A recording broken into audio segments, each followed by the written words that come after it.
prière, cette façon de se rapprocher de Dieu, serait-ce un moment où on atteint ses limites?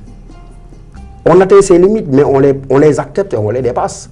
Parce que véritablement, il arrive, et c'est ça d'ailleurs qui fonctionne, on en parlera tout à l'heure dans le soufisme, mais parce que c'est ça qui montre qu'en réalité, il a pris conscience de ses propres limites. Ayant pris conscience de ses limites quand il s'agenouille par l'acte d'adoration et quand il se met à prier, en réalité, cette acceptation de ses propres limites est ce qui fait sa grandeur et qui le rend apte, comme j'ai dit, à accueillir Dieu et à accueillir et à recueillir du divin en lui.